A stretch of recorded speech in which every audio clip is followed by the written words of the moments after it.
स्वागत है आपका एआर एजुकेशन में। मैं आपके साथ सपन शर्मा। आज हम बात करने वाले हैं दो डिग्रीज के बारे में, जिनमें से पहली आती है अपनी बीबीएम एंड सेकंड आती है अपनी बीएमएस। आज हम इन दोनों डिग्रीज के बारे में बात करने वाले हैं पूरी। आपने शायद इन डिग्रीज का नाम ना सुना हो, क्योंकि ये अपनी सोसाइटी में इतनी पॉपुलर नहीं है। अगर हम बाहर जाते हैं, कॉमर्स के बैकग्राउंड में जाते हैं ऊपर, तो इनको बहुत ज्यादा रिस्पेक्ट मिलती है इन डिग्रीज को। एंड ये ऐसी डिग्री है, अगर आप इनको करते हो तो आपका फ्यूचर बहुत ज्यादा ब्राइट होने वाला है। एंड साथ ही हम इनके बारे में पूरी बात करने वाले हैं इस वीडियो में। तो वीडियो कीजिए लाइक और चैनल को कीजिए सब्सक्राइब। नमस्कार। तो आज हम बात करने वाले बीबीएम एंड बीएमएस की, इन दोनों डिग्रीज के बारे में। सबसे पहले मैं आपको बता दूं, ये दोनों डिग्री 3 साल की होती हैं, जो कि 6 सेमेस्टर में बटी होती हैं। पर सेमेस्टर अलग अलग सब्जेक्ट्स आपको पढ़ाई जाती हैं। हम बात करेंगे बीबीएम की। ठीक है, बीबीएम जो होती है उसमें आपको 33 सब्जेक्ट्स पढ़नी पड़ती हैं। तो अगर हमें किसी के बारे में डिफरेंस पता करना है किसी चीज के भी बारे में, तो हमें उसके सिलेबस की पता होना जरूरी है। उसमें सिलेबस क्या है, तो सिलेबस की बात करेंगे सबसे पहले बीबीएम की। तो बने रहिए हमारे साथ। तो आज हम बात करेंगे बीबीएम के फर्स्ट सेमेस्टर के बारे में। आपको मैंने बताया था 3 साल की होती है बीबीएम, जो कि 6 सेमेस्टर में बटी होती है। सेमेस्टर वाइज सिलेबस होता है। तो हम आज बात करेंगे अभी फर्स्ट सेमेस्टर के बारे में। ठीक है, फर्स्ट सेमेस्टर में अपनी होती है principle of management. First subject जो होती है वो होती है प्रिंसिपल ऑफ मैनेजमेंट। सेकंड होती है अपनी अकाउंट, फाइनेंशियल अकाउंटिंग। एंड ठीक है, थर्ड होती है अपनी math, business mathematics. And fourth होती है अपनी economics, environment of business. And fifth होती है अपनी, फिफ्थ एंड लास्ट होती है अपनी बिजनेस कम्युनिकेशन सॉफ्ट स्किल्स। कौन सी होती है अपनी fifth? Business communication soft skills. ठीक है, अब हम बात करेंगे बीबीएम के सेकंड सेमेस्टर के बारे में, जिसमें से पहली बुक होती है business regulator framework. And second होती है अपनी बिजनेस इकोनॉमिक्स। थर्ड होती है अपनी बिजनेस स्टैटिक्स। एंड इसके अंदर आ जाती है अब जनरल हिंदी। एंड होती है अपनी ऑफिस मैनेजमेंट एंड ऑटोमेशन। ठीक है, अब हम बात करेंगे बीबीएम के थर्ड सेमेस्टर के बारे में, जिसमें से आपकी जो पहली सब्जेक्ट होती है वो कोऑपरेटिव अकाउंटिंग, और सेकंड होती है आपकी एंटरप्रेन्योरशिप डेवलपमेंट। थर्ड होती है आपकी Indian finance system. And fourth होती है international trade finance. And fifth होती है आपकी इनकम टैक्स, जो कि आपको इसमें पढ़ाई जाती है। अब हम बात करेंगे फोर्थ सेमेस्टर की।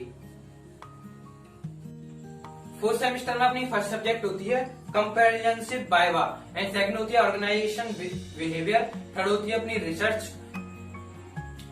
Research methodology. एंड फोर्थ होती है अपनी ई कॉमर्स। एंड होती है अपनी फिफ्थ होती है फाइनेंस मैनेजमेंट। एंड इसके साथ आ जाती है इसमें जनरल इंग्लिश। अब हम बात करेंगे फिफ्थ सेमेस्टर के बाद। फिफ्थ सेमेस्टर में अपनी फर्स्ट सब्जेक्ट होती है प्रोडक्शन मैनेजमेंट। एंड सेकंड होती है अपनी ऑडिटिंग। थर्ड होती है अपनी human resource management.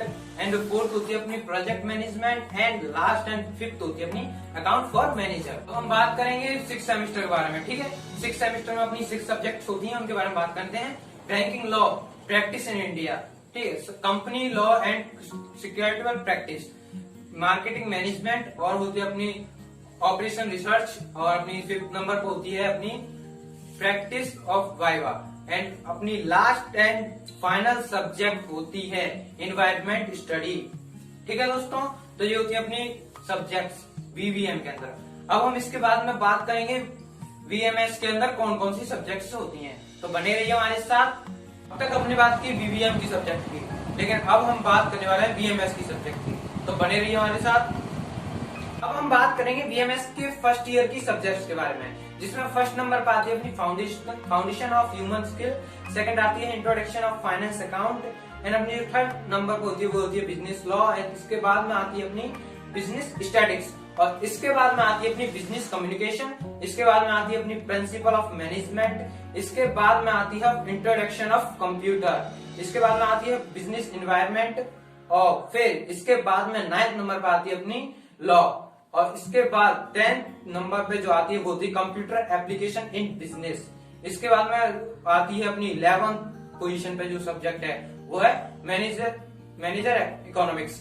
And last and final अपनी सब्जेक्ट होती है बिजनेस मैथमेटिक्स। हम बात करेंगे सेकंड ईयर की सब्जेक्ट्स के बारे में, जिनमें से फर्स्ट नंबर पर आती है introduction of cost accounting. Second होती है एनवायरमेंट मैनेजमेंट। थर्ड नंबर पर आती है मैनेजर अकाउंटिंग। फोर्थ नंबर पर आती है अपनी मैनेजरल इकोनॉमिक्स। फिफ्थ नंबर पर आती है मार्केटिंग मैनेजमेंट। एंड अपनी 6th नंबर पर आती है बिजनेस एस्पेक्ट्स टू बैंक और इंश्योरेंस। एंड अपनी 7th नंबर पर आती है प्रोडक्शन मैनेजमेंट विद मैनेजमेंट, ठीक है। और अपनी 8 नंबर पे आती है स्टैटिस्टिक्स मैनेजमेंट, और अपनी 9 नंबर पे आती है डायरेक्ट एंड इनडायरेक्ट टैक्सेस। इसके बाद में होती है एक्सपोर्ट एंड इम्पोर्ट की सब्जेक्ट होती है, केवल उसका नाम होता है एक्सपोर्ट एंड, जो मतलब बाहर से जो माल आता है उसके बारे में, जाता है उसके बारे में, ठीक है। अब हम बात करेंगे थर्ड ईयर के बारे में। बात करने वाले हैं बीएमएस की थर्ड ईयर की सब्जेक्ट्स के बारे में, जिनमें से फर्स्ट नंबर पे आती है international finance and second number पे आती है ऑपरेशन रिसर्च एंड इसके बाद में थर्ड नंबर पे आती है एंटरप्रेन्योरशिप मैनेजमेंट ऑफ एसएमई। इसके बाद में आती है अपनी फोर्थ नंबर पे प्रोजेक्ट वर्क। इसके बाद में ई कॉमर्स आती है। इसके बाद में आती है स्पेशल स्टडी इन फाइनेंस। इसके बाद में आती है अपनी स्पेशल स्टडी इन मार्केटिंग। इसके बाद में आती है बिजनेस मैनेजमेंट। इसके बाद में आती है फाइनेंस मैनेजमेंट। इसके बाद में आती है सर्विस वर्क इन मैनेजमेंट। इसके बाद में लास्ट आती है अपनी पब्लिक रिलेशन मैनेजमेंट, ठीक है। तो अब आपने जाना कि बीवीएम एंड बीएमएस में क्या क्या डिफरेंसेस होते हैं उनकी सब्जेक्ट्स में। अब हम बात करेंगे कि उनमें मेन जो डिफरेंस होता है वो क्या होता है, उनमें क्या सिखाया जाता है। अब हम बात करेंगे सबसे मेन डिफरेंस के बारे में, जो कि हम अब बात करने वाले हैं किस स्केल पर डेवलप किया जाता है आपका इंग्लिश से। तो हम बात करें बीएमएस के अंदर, बीएमएस के अंदर आपका एनालिटिकल एंड लॉजिकल स्किल्स को डेवलप किया जाता है। क्या विश्लेषणात्मक शक्ति जो होती है आपको उसको डेवलप किया जाता है बीएमएस के अंदर। वहीं पर अगर हम बात करें बीवीएम के अंदर, यहाँ पर आपके मैनेजमेंट स्किल्स को डेवलप किया जाता है, ठीक है। आपको समझ में आ गया, मैनेजमेंट स्किल्स को अगर आपको डेवलप करना है तो आप बीवीएम कर सकते हो। अगर वहीं पर आपको बीएमएस के अंदर आपकी एनालिसिस की शक्ति बढ़ानी है तो आपको बीएमएस करना चाहिए। अगर आपको इस वीडियो से कुछ भी सीखने को मिला तो वीडियो कीजिए लाइक और चैनल को कीजिए सब्सक्राइब। आपको क्या चाहिए फ्यूचर में, किससे रिलेटेड वीडियो चाहिए, कमेंट कीजिए। आपको कैसी लगी वीडियो इसके लिए भी कमेंट कीजिए। धन्यवाद आपका यहाँ तक वीडियो देखने के लिए।